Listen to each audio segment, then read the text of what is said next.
Hello, this is Pro UBC Academy, which conducts classes for Life Science, CSIR, NET and JRF. My name is Zubair Shamid Bhatt and the topic I have chosen for today's talk is inflammation. The word inflammation is derived from a Latin word which actually means to set something on the fire, that is inflamed. The part is this. So this inflammation is a part of an innate immune response. The inflammation has 5 major cardinal signs, and the best way to remember them is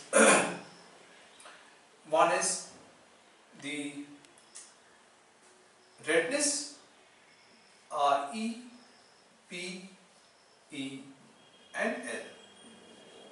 repel.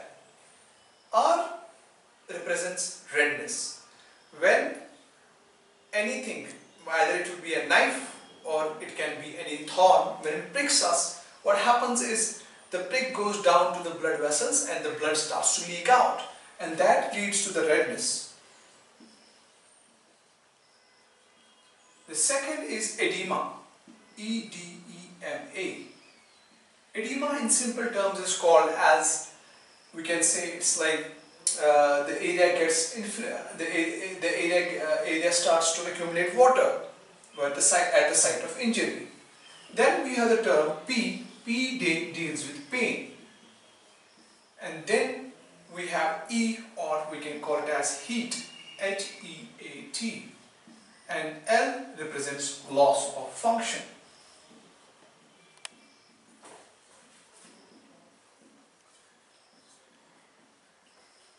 So the 5 cardinal signs of your inflammation are redness, edema, you can also call it swelling, then pain, then heat, and loss of function. So what happens when we get when we get a knife cut, or when we have something called as thorn? So what happens is, when it goes inside, the bleeding starts.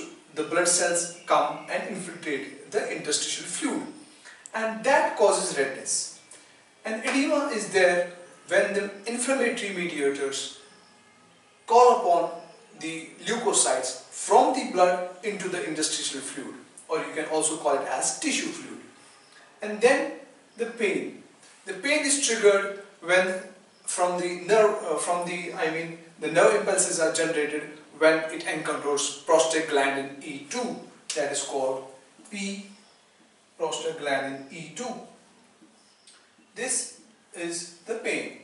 And then the fever, the heat that is generated to the place of inflammation. And then loss of function. The place where the inflammation is taking place, it becomes desensitized for some time. Now, what happens when the first line of defense is breached? That means we'll talk about the skin, and here we'll talk about the endothelial cells which line the blood vessels. So let us first talk about some of the layers of immune system. For example, these endothelial cells which line the blood vessel, E-L-O-O-D, blood vessel, they have something called tight junctions. These tight junctions does not allow the blood to get penetrated into the tissue fluid.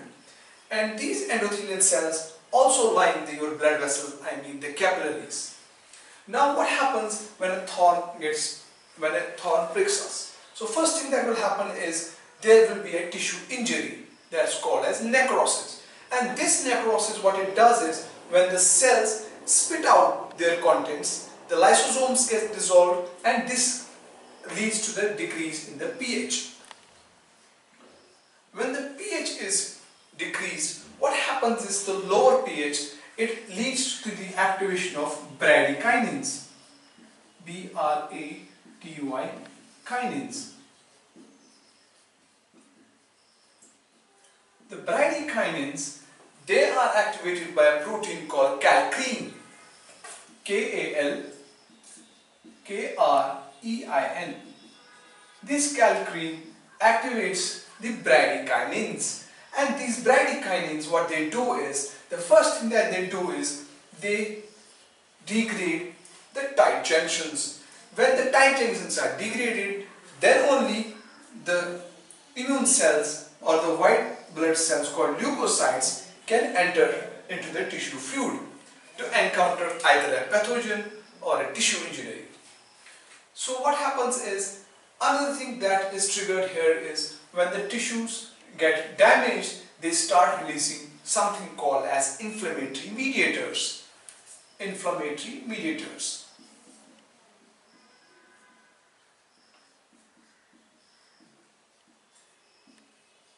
Inflammatory mediators.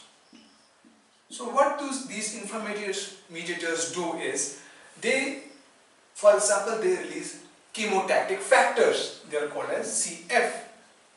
They cause a process called as chemotaxis. What happens is, they make this endothelial cell to present something called as CAM, C-A-M, or you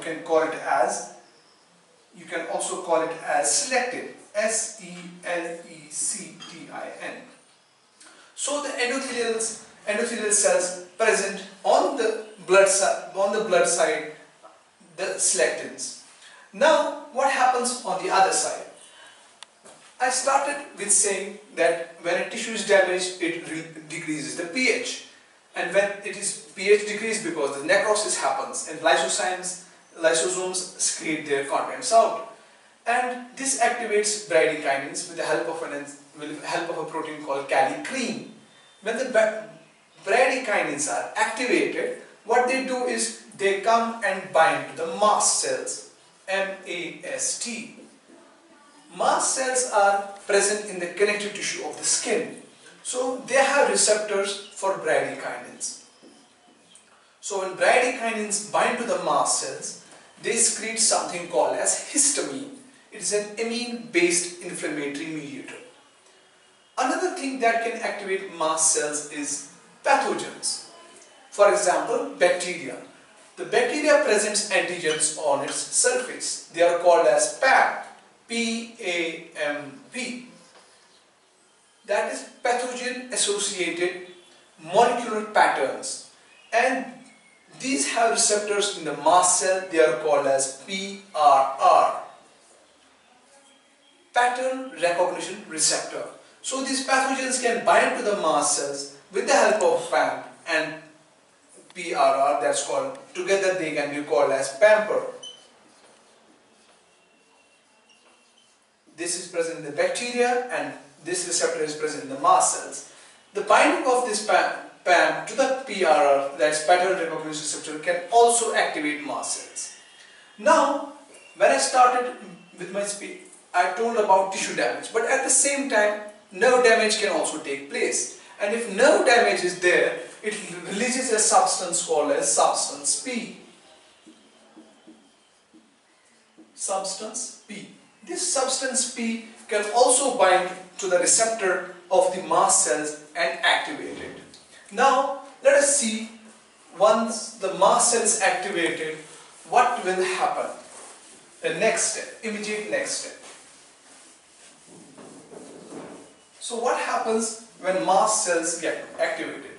Till now what we have seen is when a tissue is damaged, it starts releasing chemotactic factors. These chemotactic factors, they help the endothelial cells to produce something called cell adhesion molecules, that is selectins. On the other hand, we also saw that the tissue damage leads to the decrease in pH because of the necrosis, and this decreased pH activates bradykinin.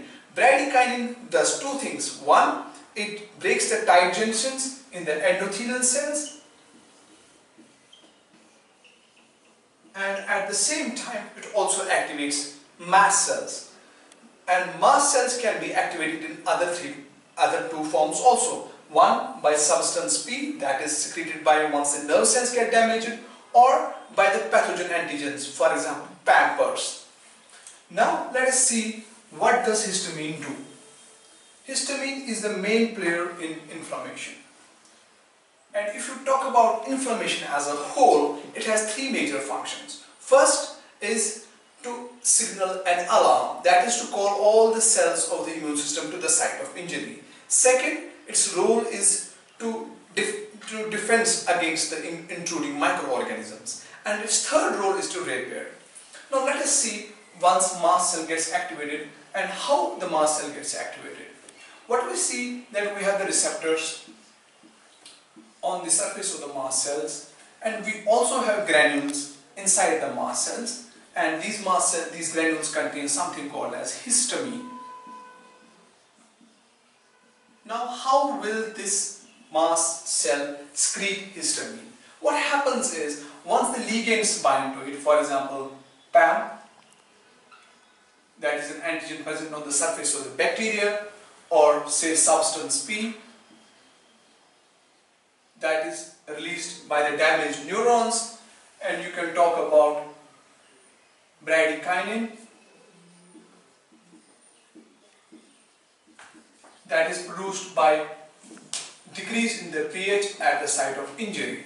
So when the ligands bind to this mast cell, this is a mast cell, when it binds it, it will release histamine from the granules. And then how will it do it? If you see, the plasma membrane is always negative in charge from the inside. What happens is, when the ligands bind to this mast cell, it opens up the channels called as calcium channels. Once the calcium channels get opened, they are ligand gated calcium channels. It means when the ligand is bound, only then the calcium will go inside the cells. And inside, the level of calcium is in the range of 10 to the minus 6 molar. But what happens when the calcium goes inside? The calcium level rises to 10 to the minus 7 molar. And now what it will do is, you can see this is a vesicle and it will have a negative charge. What will happen is, once the calcium goes in, it labels this as positive. So when the vesicle is labeled as positive, what will happen is, this gradient will now move towards the outer membrane, I mean the outer surface of the mast cell. The calcium will get attracted, positive charge will get attracted to the negative charge that's present in the plasma membrane, and this will help in releasing the histamine. Once and only once if the calcium goes in. So it's a chemical mediated efflux of histamine. Now what will histamine do? Histamine has many roles. Number one, what it will do is, again remind you, if this is an endothelial cell, histamine will try to contract these cells. Contract in the sense is, what will happen is, it will make the cells to make space for the incoming neutrophils or any leukocytes that are present running in the blood. And already bradykinins have removed the tight junction. Now when histamine comes in, it makes the endothelial cells to contract a bit so that they create more space. And now the blood cells can easily get penetrated into the tissue fluid, or you can say as interstitial fluid, where the attack has taken place. Another thing histamine can do is, it can also start releasing, it can also start to activate other cells like macrophages. Now what happens is, once the space is created in the endothelial cells, one of the first things that will be called for a backup is the neutrophils. We call them as neutrophils because they stay at neutral pH. And how will they go inside the interstitial fluid? The thing is, the neutrophils are flowing freely in the blood at a very fast speed. So what will happen is, when the histamine and other inflammatory mediators, when they are secreted out into the blood, inside the blood vessel, so what will happen is, it will act as a chemoattractant for neutrophils. So neutrophils will get attracted towards the margin of the blood capillary line, and that process is called as margination. So what happens is, this neutrophil will start to move towards the edge or the margin of the capillary. And once it's there, I told you, if you remember in the start of the lecture, I told that when tissue is damaged,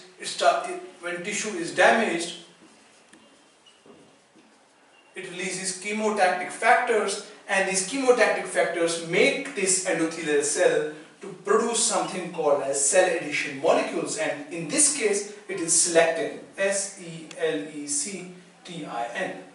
Now once the neutrophils are coming towards the capillary, they first marginate, means they slow down, they attach to the lining of the blood vessel, and then what will they do is they will keep on rolling.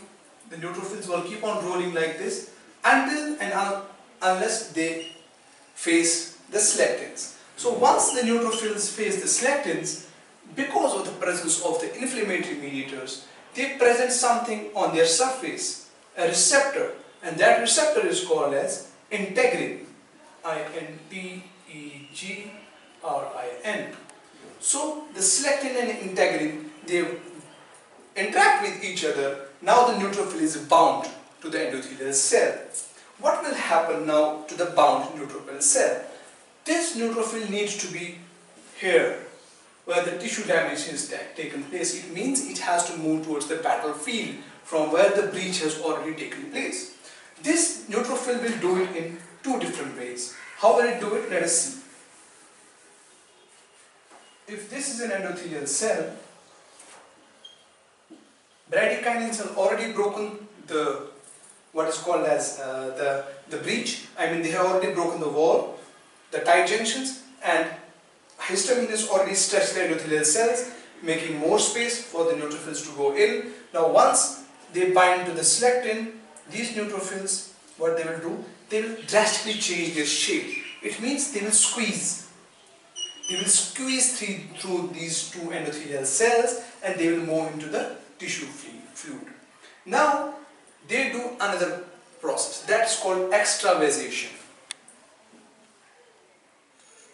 Before I go on to this, I will tell you this process of migration or changing its shape, it's called as diapedesis.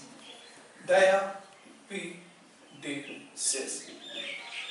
It means the cell changes shape, squeezes, and goes inside the interstitial fluid.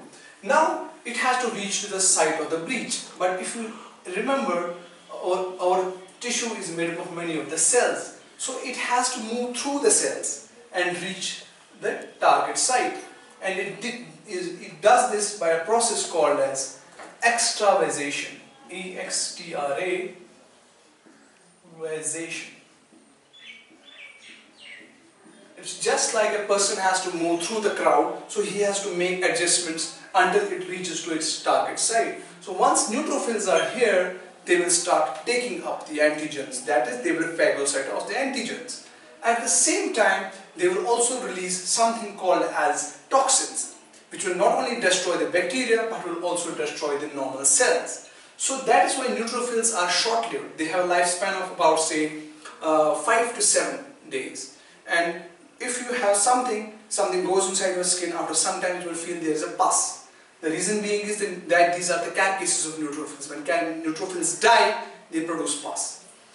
So this is the overview of our inflammation. So inflammation is, if I summarize it in few words, what I will say is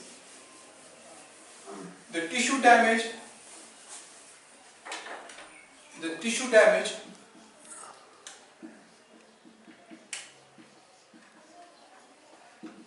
does two things. Number one, it secretes chemotactic factors. It makes the endothelial cells to produce cell adhesion molecules. On the other side, tissue damage leads to decrease in the pH, and this activates bradykinins. Bradykinins, they are the stimulators of mast cells, M-A-S-T, and mast cells secrete histamine. This makes the endothelial cells to contract, and so that many of the neutrophils come inside the tissue and they will fight against the pathogen. So this is a brief overview about inflammation. In next video we'll be talking about more about the inflammation and its mediators, the complement system also. So by now, thank you for watching the video. Please subscribe us, and if you want to wish, you can visit our place, that is Pro Yogish Academy, that's located in Baghat, Barzula. Thank you very much.